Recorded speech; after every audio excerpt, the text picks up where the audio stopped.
professeur ici pendant 20 ans à l'Université Laval. Et ce matin, quand j'ai marché sur le campus, j'ai vu jusqu'à quel point cet endroit ne cesse de s'embellir. C'est des aménagements paysagers qui poussent partout, les nouveaux pavillons, vraiment, bravo. Alors, comme le professeur Hébert vous l'a expliqué, je suis en quelque sorte un petit peu le responsable scientifique là, de la semaine. Parce que cette semaine s'inscrit dans une collaboration entre l'Université Laval et l'Université d'Ottawa, où je suis maintenant professeur, où j'ai fait défection, dans le cadre d'un grand projet de partenariat de recherche, un grand projet international de partenariat de recherche comparative sur les cultures juridiques autochtones. Vous allez, rassurez-vous, avec le temps, là, et même très rapidement, vous allez vous familiariser avec les concepts de droit autochtone, culture juridique. Et voilà, ce projet vise à comparer les expériences observables dans 3 grandes régions du monde, l'Amérique, l'Afrique et le Pacifique Sud. Et chacune de ces régions sera représentée cette semaine. Vous aurez des experts qui mènent des travaux de terrain dans chacune de ces régions et qui viendront présenter les résultats de leurs travaux. Résultats préliminaires, bien sûr, puisque les travaux sont en cours et se poursuivront encore au moins 2 ans. Et ces experts, finalement, qu'est-ce qu'ils font dans le cadre de ce projet? Eh bien, nous nous sommes réunis autour de 3 grandes questions de recherche.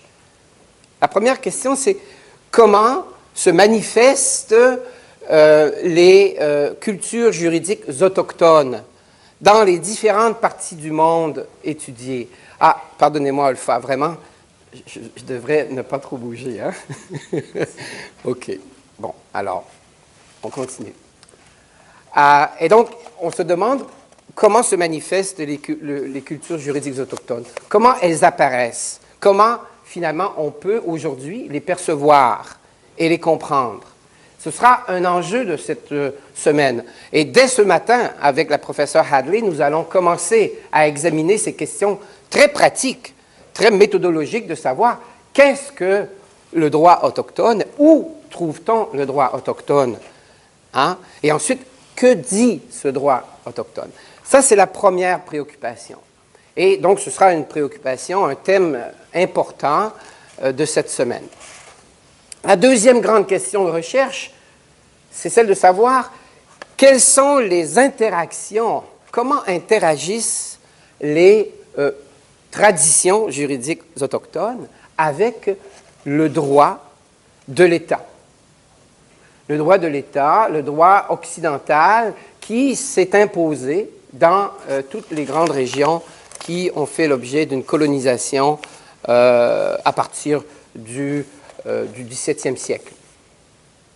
Et enfin, la troisième grande question qui reviendra régulièrement pendant cette semaine, ce sera celle de savoir quelles sont les voies possibles d'innovation dans la manière de gérer les relations et les interactions entre les cultures juridiques autochtones et les cultures juridiques occidentales et les systèmes juridiques étatiques. Voilà. Et donc, ce qui ressort de ces problématiques, c'est le souci, évidemment, de mieux comprendre et mieux faire reconnaître les cultures et les traditions juridiques des peuples autochtones. Et au final, cela rejoint le fait que le droit, je sais que vous n'êtes pas, pour la plupart d'entre vous, étudiants en droit, et je définirai un peu plus tard de ce dont il s'agit quand on parle de droit. Le droit est un enjeu qui est au cœur des études autochtones et de la recherche relative aux peuples autochtones. Pourquoi? Parce que le droit est indissociable du phénomène historique qui explique la situation encore aujourd'hui des peuples autochtones dans plusieurs pays, c'est-à-dire le colonialisme. Le droit a été un instrument puissant de colonisation. Alors, les puissances colonisatrices ont mobilisé très rapidement le droit pour réaliser leur entreprise de colonisation. Hein? Et donc, un des objectifs premiers de la colonisation a été d'imposer une manière de concevoir le droit, une manière de concevoir les lois, le gouvernement aux peuples autochtones. Et donc, du même coup, de marginaliser et de nier les institutions et les systèmes juridiques propres aux peuples autochtones. Rappelez-vous, les missionnaires français, quand ils sont débarqués au Canada, comment décrivaient-ils les peuples qu'ils ont rencontrés? Ce sont des peuples sans foi, évidemment, puisque ce n'étaient pas des chrétiens, sans foi, mais aussi sans loi. Ce sont des peuples sans foi ni loi. Donc, on peut les coloniser. Ils n'ont pas de système juridique digne de ce nom qui puisse leur donner un titre sur la terre ou qui puisse fonder une souveraineté. Hein? Donc, une légitimité à contrôler le territoire et à contrôler les populations. Donc, l'imposition du droit colonial s'est accompagnée de la négation du droit local, du droit autochtone. Et donc, pour comprendre l'héritage du colonialisme que l'on voit encore aujourd'hui, tous les jours, dans la vie quotidienne de ces communautés, il faut comprendre le rôle que le droit a pu jouer dans la réalisation de l'entreprise coloniale. Mais aussi, il faut comprendre que, et ça c'est la face plus lumineuse du droit, il faut comprendre que le droit aussi, s'il est au cœur de la colonisation, il peut également être un levier indispensable pour la décolonisation, c'est-à-dire pour transformer radicalement la relation qui a été établie entre l'État et la société majoritaire non autochtone et les communautés autochtones. L'État, dans le contexte de le droit, dans le contexte de la décolonisation, c'est un moyen, d'abord, parce que c'est un moyen de réaliser cette nouvelle relation. Hein? On le voit, où vous allez le voir, je ne sais pas où vous en êtes exactement dans votre cursus, mais hein, l'instrument juridique est maintenant très répandu et privilégié par non seulement les organisations internationales, mais par les peuples autochtones eux-mêmes, qui mobilisent de plus en plus le droit pour établir un nouveau rapport de force avec les gouvernements. Hein? Pensons à la déclaration de l'ONU sur les droits des peuples autochtones. Vous avez peut-être entendu parler de cette déclaration. Hein? C'est un grand texte voté à l'ONU et qui édicte un catalogue de principes fondamentaux de nature normative qui tend à imposer aux États hein, la mise en place d'une nouvelle relation beaucoup plus égalitaire et moins coloniale avec les peuples autochtones.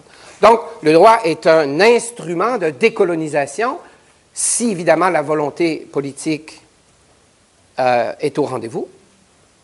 Et on va en parler tout à l'heure, hein, du fait que la coexistence harmonieuse ou non des peuples autochtones et des États, et donc des cultures juridiques autochtones et des droits occidentaux, si on veut, ah ben, elle est très largement tributaire des rapports de force qui existent entre ces ses protagonistes, si on veut. Donc, le droit est aussi un enjeu de la décolonisation. C'est-à-dire que la décolonisation, ça passe par un nouveau partage du pouvoir, un nouveau partage de l'autorité. Ça passe par une autodétermination plus forte des peuples autochtones. L'autodétermination, c'est la capacité, entre autres, de faire le droit, hein? D'établir les règles du jeu. Donc, qui aura l'autorité de dire le droit, de faire les règles du jeu? C'est une question extrêmement importante et c'est un enjeu de la décolonisation. Donc, on voit que les questions autochtones, les études et la recherche autochtone ont une dimension juridique importante. Mais vous savez, cette tendance historique de l'État à imposer son droit aux peuples autochtones et à affirmer son monopole sur le droit. Vous savez qu'un principe clé du droit issu de la colonisation, c'est l'idée du monisme juridique. Le monisme juridique, ça signifie quoi? Ça signifie qu'il n'y a qu'une seule source légitime d'autorité pour faire le droit, pour faire les lois. Et c'est l'État. Il n'y a donc aucune autre source légitime de droit sur le territoire canadien, par exemple. Ça, c'est un principe sacro-saint. Le monisme étatique, le monisme juridique, c'est une conséquence très forte de l'affirmation coloniale de la souveraineté européenne. Monopole de la légitimité, il n'y a plus qu'un seul gouvernement, c'est l'État. Et donc, il n'y a plus qu'un seul système de règles, il n'y a plus qu'un seul système de droit, et c'est celui de l'État. Voilà. Et vous savez quoi? Les juristes qui ont historiquement été associés au pouvoir, complices des entreprises de l'État, les juristes ont été des associés indéfectibles ou presque de l'État dans son opération de négation ou de marginalisation des cultures juridiques autochtones. Donc, nous n'avons pas un héritage très glorieux, nous, les juristes, en la matière, hein? Parce que jusqu'à très récemment, vous savez, jusqu'à très récemment, dans les facultés de droit, y compris à l'Université Laval, je peux en témoigner puisque j'y ai été professeur pendant 20 ans, nous colportions, nous insistions pour enseigner que, bon, voilà, le droit, c'est, voilà, la loi, la Constitution, le Code civil, la jurisprudence, c'est-à-dire les décisions des tribunaux, blablabla, mais jamais il n'y avait la moindre mention de l'existence sur le territoire québécois ou le territoire canadien d'un autre système de règles de droit qui pouvait régir la vie des peuples autochtones sur le territoire. Hein?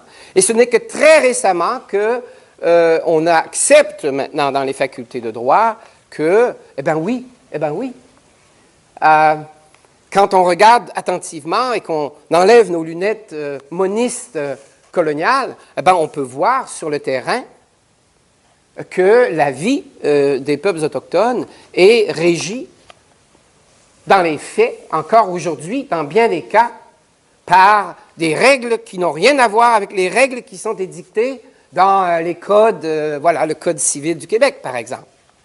Donc, les juristes se sont ouverts les yeux à la réalité de ce qu'on va appeler, pendant cette semaine, le pluralisme juridique, c'est-à-dire le fait qu'il existe au même moment, au même endroit, plus d'un système de règles de droit. Hein? Et qu'un de ces systèmes sera bien sûr celui de l'État, mais d'autres pourront également exister en marge de l'État. Et pour les fins de cette école d'été, nous insisterons sur les systèmes juridiques autochtones ou traditionnels ou coutumiers. Parce que cette école d'été réunit des chercheurs de plusieurs régions du monde. Et il faut savoir qu'il y a des controverses en Afrique quant à savoir qui est autochtone ou non. Hein? Et nous avons voulu éviter ces controverses, parfois byzantines, pour les fins de l'étude du pluralisme juridique, de sorte que cette semaine, on va vous présenter des études de cas de communautés que tout le monde reconnaît comme étant autochtones au Québec, au Canada, les Inuits, les Atikamekw, les Inuits, les peuples autochtones de la côte du Pacifique au Canada. Mais aussi, on va vous présenter des études qui proviennent de l'Afrique australe, de l'Afrique francophone, de la Côte d'Ivoire, et ainsi de suite, du Burundi. Et là, évidemment, certains pourraient dire, mais bon, ce ne sont pas des peuples autochtones, voilà. Mais convenons d'emblée qu'il s'agit de peuples coutumiers qui ont préservé leur tradition juridique coutumière non occidentale. Et toutes ces cultures juridiques non occidentales, qu'elles soient strictement autochtones dans le cas du Québec ou du Canada, ou coutumières ou traditionnelles dans le cas de l'Afrique, sont confrontées au même défi du pluralisme juridique.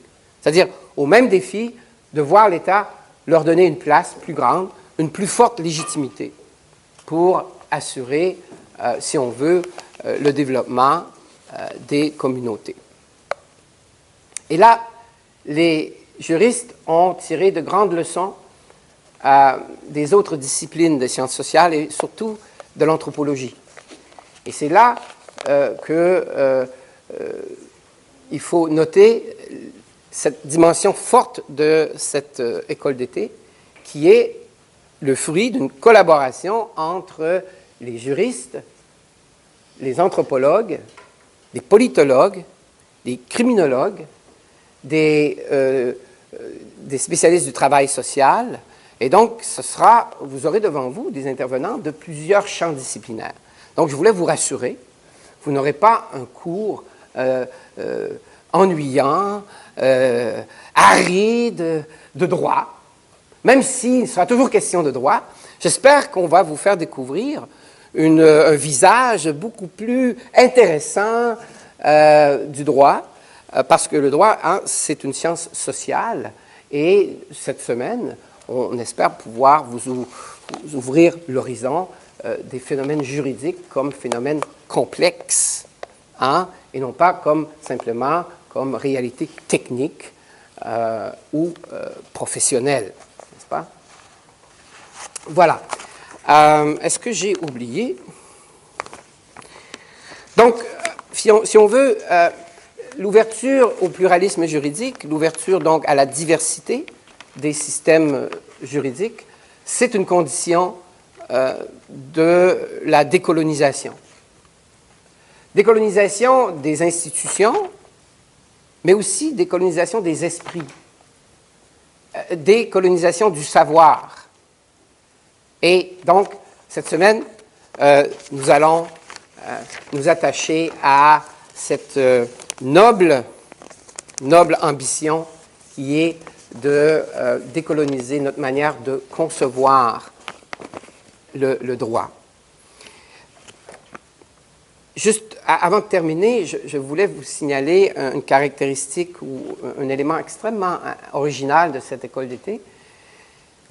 Et c'est le fait que nous allons accueillir une équipe de chercheurs qui travaillent sur une population vivant en Europe, mais non pas en Scandinavie, là on ne parle pas des Samis, mais plutôt les Roms. On accueille une équipe de chercheurs de Roumanie qui viendra présenter des résultats de leurs travaux sur la justice coutumière rome. Et vous savez, je pense qu'on ne fait pas suffisamment ces rapprochements entre l'expérience historique des peuples autochtones dans le monde et l'expérience historique d'un peuple comme le peuple rome de l'Europe. Et ce sera une occasion vraiment privilégiée pour vous, hein, de pouvoir réfléchir aux convergences, mais aussi aux divergences d'expérience entre les Roms et les peuples autochtones.